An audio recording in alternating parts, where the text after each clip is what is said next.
You are not aware of your aliveness. You are busy with your psychological nonsense.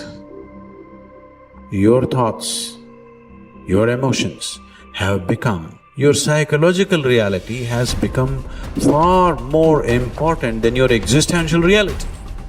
What it means is, you are so enamored with your own petty creation that you're completely missing the grandeur of Creator's creation. That's what it means. You do all kinds of things, but if you truly value creation, the best thing that you can do is to pay attention and to experience it, isn't it? Yes or no?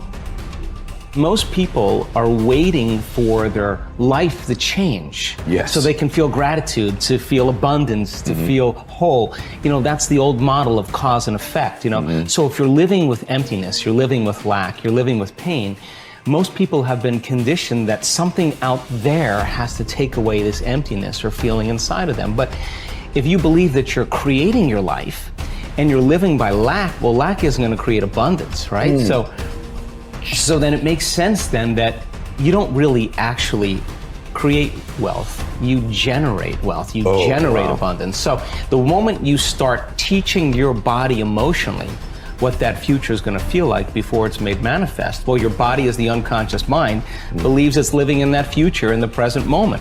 Just sit down by yourself to visualize and daydream about your dreams, about the activities involved in that, about how you would struggle through, about what it would feel like to be victorious. All of it, the whole thing, the messy part, the ugly part. What would you say to yourself when it gets hard? That's what you need to do. To truly actualize a dream, we got to begin with seeing it and sensing it.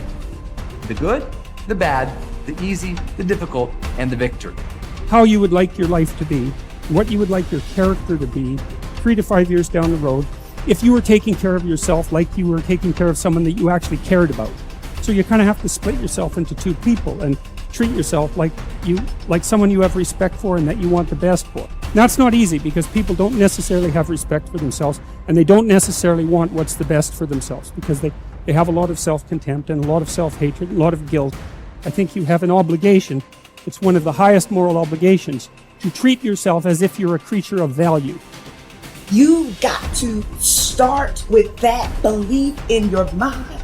I've got this. I can do this. I can conquer this. I can pass this exam. I can get elected for the position that I'm going for. I can create abundance in my life. These are the thoughts that you have to have in your mind in order to become successful. So what is it time for you to feel? What is it time for you to create? What do you need to do more or less of in order to get the results that you want? You have the power to become someone that even the deepest part of you trusts, someone you trust to succeed. Become the person that you know you can be.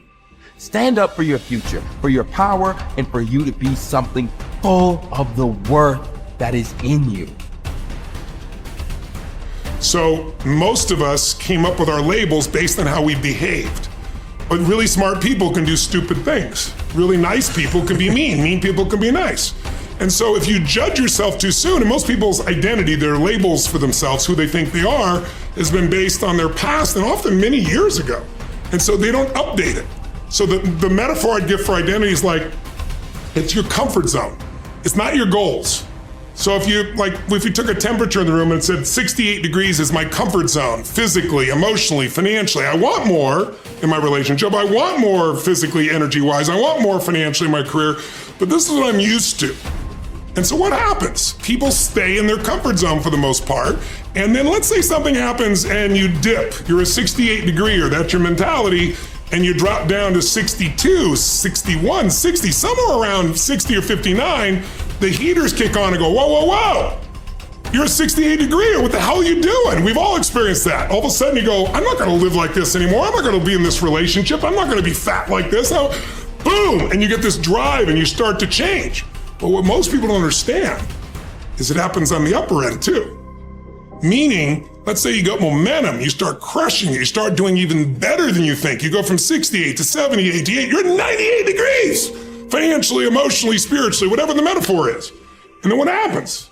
You're going to say, hey, your brain goes, who the hell do you think you are? You're not a 98 degree here, right? Get back to 68. And if nothing else, the heaters stop, you lose your drive, and that'll drift you back.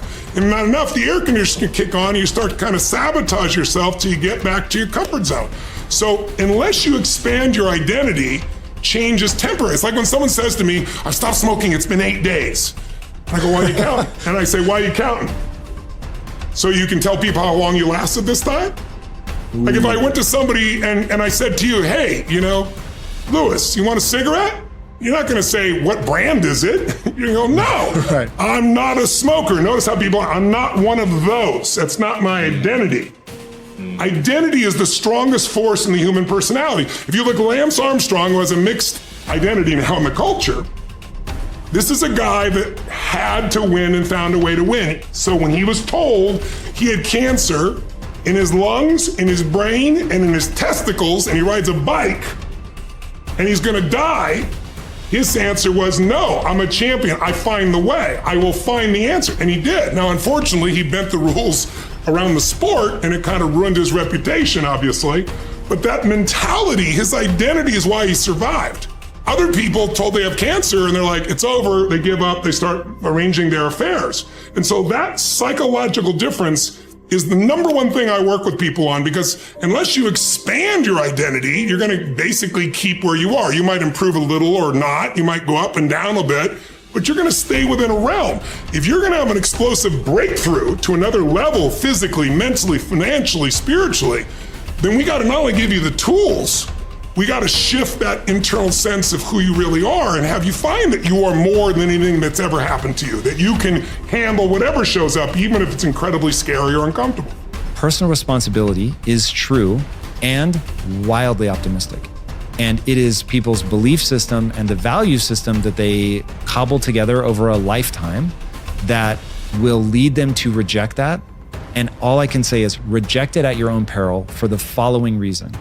Personal responsibility is about remembering you can do something and change. And I can sum up personal responsibility in a single quote by Kobe Bryant. Boos don't block dunks. That's personal responsibility. You can get so good at something that no matter how much people hate you, the best athletes in the world were paid millions of dollars and trained to stop Kobe Bryant from scoring. And yet he scored 81 points in a single game. So you can get so good no matter how much people hate you, no matter how much they're training and trying to defeat you, they can't. And that is the most exciting thing in the world to me. That, wait, you're saying that I can get so good at something that at least the vast majority of humanity can't stop me? There will always, of course, unfortunately, I don't yet believe that I am Kobe Bryant in anything that I care about. So, but that I can get better than the vast majority of humanity at something by dedicating my time and energy to that thing. That is so cool. That is so liberating. It's changed my life. It's given me hope. It got me up off the floor. It in every possible way, it has changed my life. It is the thing that I rely on when I'm feeling my most anxious. I'm like, I can get better at this. A word. And then I remember, that's right. Like if I put time and energy into this, I can get better. So it's okay if I'm actually not good at this. You have only to keep in mind the experiences you wish to meet in order to control your own future. Shakespeare expresses the same thought in another way. Assume a virtue if you have it not. Look the part, dress the part, act the part. Be successful in your own thoughts first. In other words, fake it till you make it. Basically, when it comes to personality traits, there is no difference between possessing them and pretending to have them. Dr. Carl Simonton said that mind, body, and emotions are a unitary system.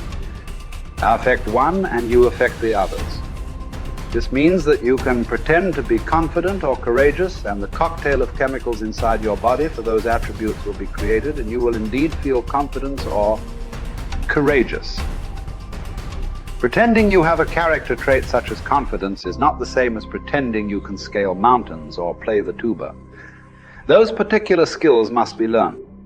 Characteristics such as courage, confidence, and enthusiasm are created in the mind by the pictures you create, though. Acting as if sets a positive expectation. We believe something to be true and then act in a way that brings that assumption about. This can be a positive or negative force. The effect of self-fulfilling prophecies has been demonstrated by objective scientific experiments.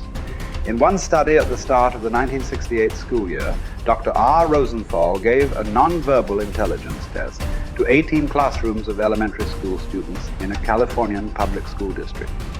20% of the students, selected randomly, not on test score, were then identified as intellectual bloomers, and their teachers were told they could expect to see remarkable intellectual gains in the coming year.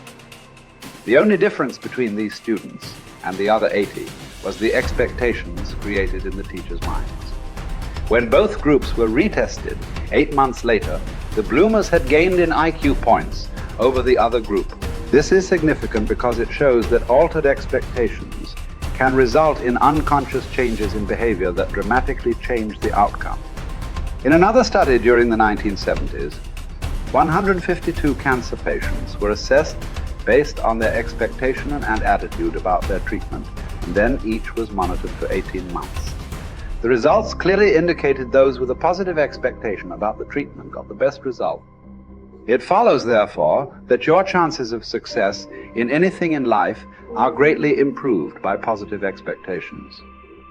Man is like the wireless operator. Man is subject to miscellaneous wrong through currents if his mind is not in tune with the infinite, or if he is not keyed up to higher vibrations than those of negation. If you want a quality, act as if you already had it.